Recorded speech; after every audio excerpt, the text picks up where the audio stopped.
Hello, everyone. My name is Larry Cole, and I'm host of COVID Impact 360 Conversations.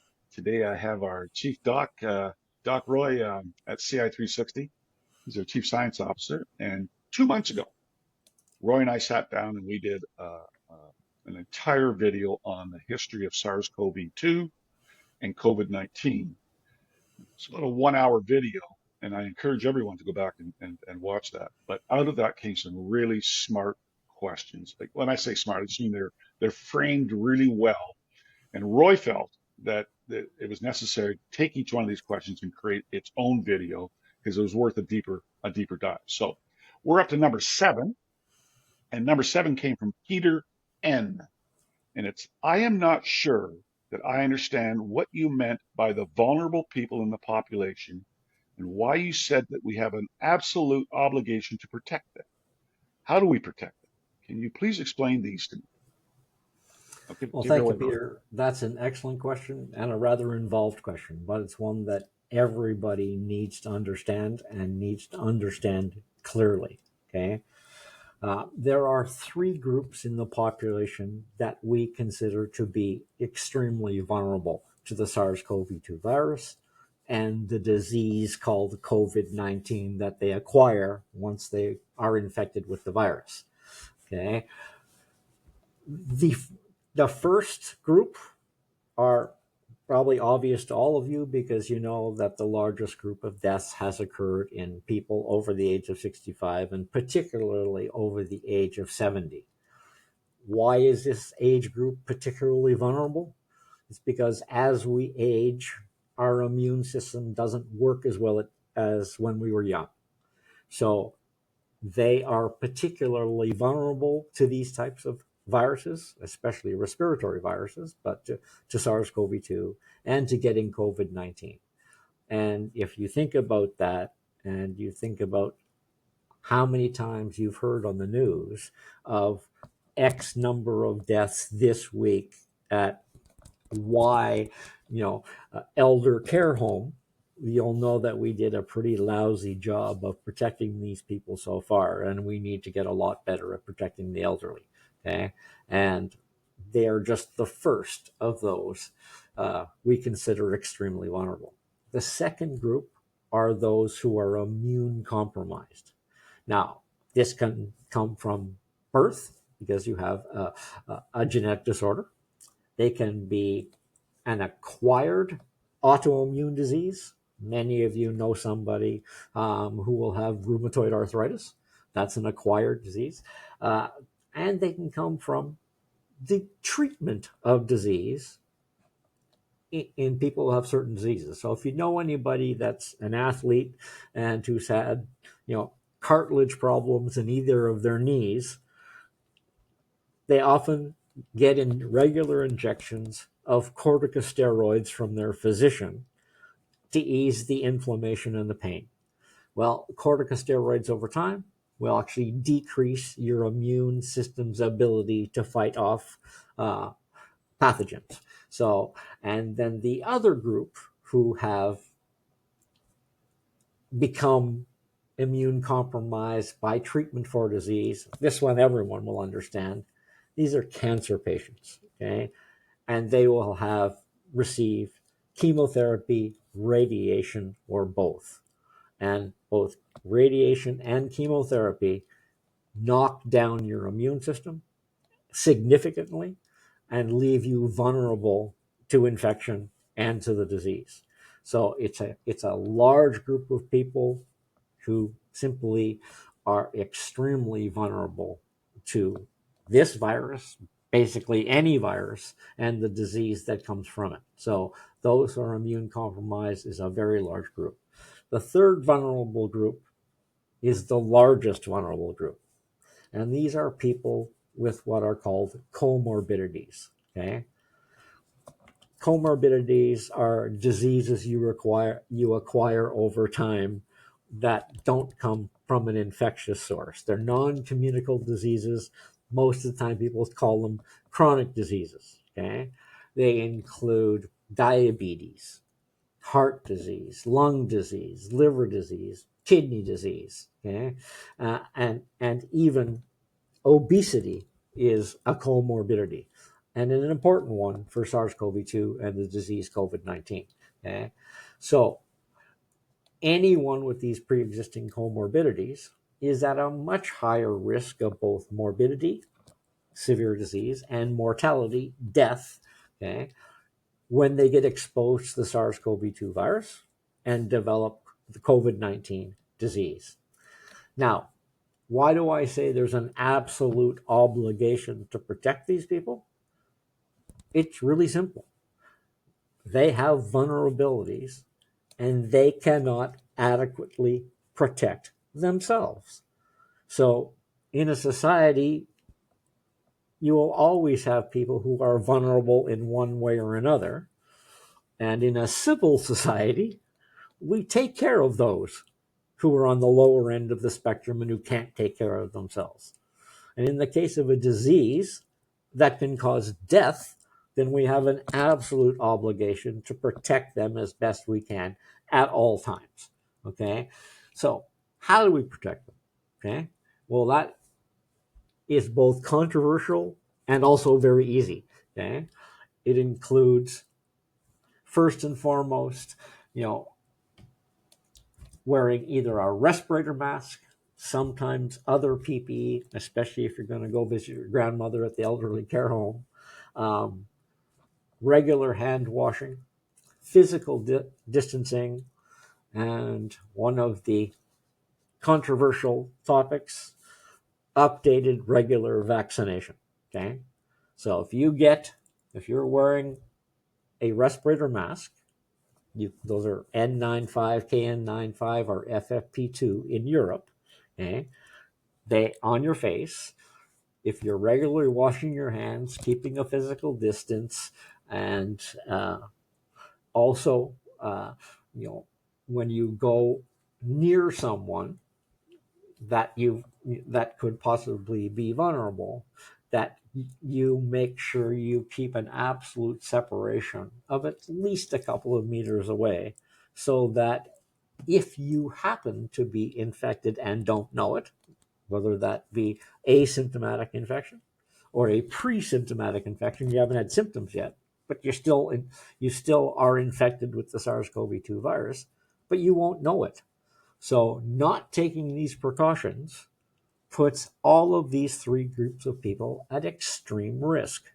So let's use the example of, if you didn't know you were infected, let's assume that you were going to be one of those 40% of the people who remains asymptomatic, even though they're infected with SARS-CoV-2. You never develop a symptom, but you can pass on the disease to others. You decide you want to go visit grandma in the elderly care home. You waltz in off the street, give her a big hug and a kiss. That is absolutely the wrong thing to do and against our absolute obligation to protect those people. Okay? And it isn't just you. It should be anybody who works at that elderly care home, including the support staff, but all doctors, all nurses, supports, anybody working there should be in a N95 mask. And if they're working with multiple patients, they should also have on a face shield, okay?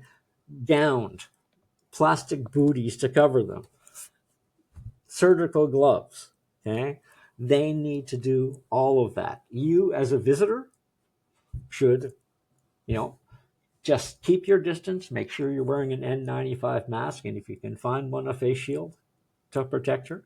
Most of the elderly are on oxygen, so we can't put an N95 mask on them. So if you're going to go visit, what we'll do for them is put a face shield on them. So, but if you're keeping your 2-meter distance, then you're not likely to infect them. You should always make sure you're up to date with your vaccine. You should be washing your hands for 20 seconds multiple times a day. Okay. And if you want to protect grandma, do all of these things, because grandma is one of those people who are vulnerable and cannot protect herself. So it's up to us to protect her, whether we work there or whether we're going to visit her. Okay? Everybody should be in maximum protective PPE based on the role they have. And you as a visitor, make sure it's a face mask, make sure you're washing your hands, keep a physical distance, and make sure you're up to date with your vaccines. And even if you have this asymptomatic presentation of SARS-CoV-2, then you're not going to give grandma the disease.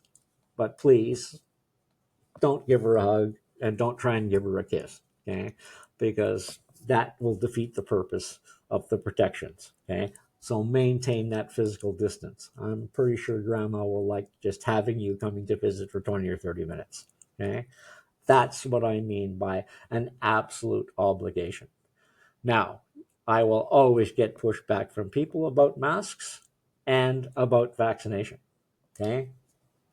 And I kind of expect to.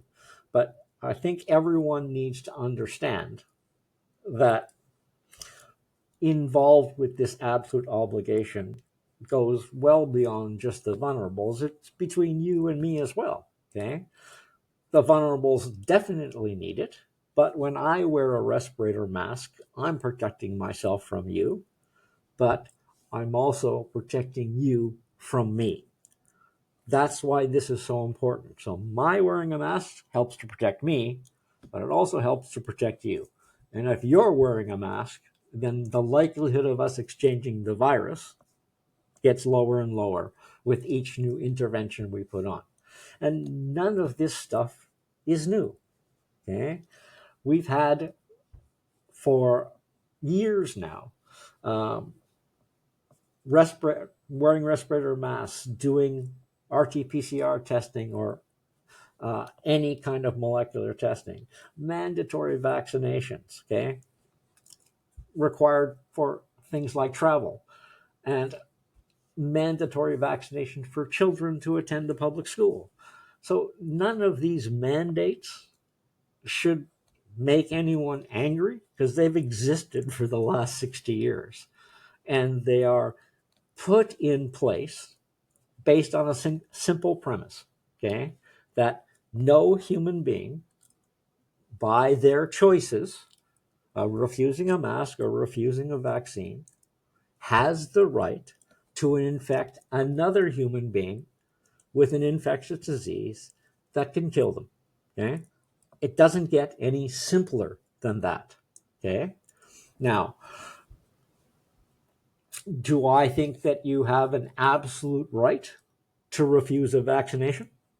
Yes, I do. It requires what's called informed consent. No physician can stick a needle in you if you don't want a needle stuck in you. Okay? I'll support your right in that regard. But it comes with consequences. If you refuse that vaccination and if you're refusing to wear a mask, then you can't go anywhere else, anybody else who is with anybody else who's already playing by the rules. They're wearing a mask, they have their vaccines up to date, there's physical distancing, etc. Okay? You can't go to the grocery store. You can't go to the doctor's office. You can't go to the pharmacy. You can't go to a restaurant. So all of the places where everybody else can go because they have been following all of the mandated rules to protect each other from the virus. If you opt out of that, then you opt out of those normal life activities as well. You can't have it both ways. Because once again, and let me say this clearly, no human being, by their choices, has the right to potentially infect another human being with a deadly disease, especially a virus. Period. Okay? You can't go playing with everyone else. Not only is it against the law, you can be charged for it, okay, if it happens. So I uphold your right to refuse, but you have to play only with people who believe the way you do, who don't want to wear masks, don't want to get vaccinated. That's your new social circle. Have your groceries sent in, or have someone who's vaccinated and wearing a mask go do it for you. You can't even go to a doctor's office. You can't go to a hospital. Healthcare workers, and many of them during this pandemic, who didn't want to wear respirator masks or didn't want to get all of the vaccines, didn't have a job. It's that simple. You cannot go to work as a healthcare worker and potentially infect a patient with a deadly disease. And it goes for all jobs and all areas of society. Okay? That's why it's so important to remember, protect the vulnerable and protect everyone else. And a mask protects you and protects others from you. Okay? Refusing is fine. That's what informed consent means. But just understand it comes with real consequences. And you can't have one without the other. Thanks.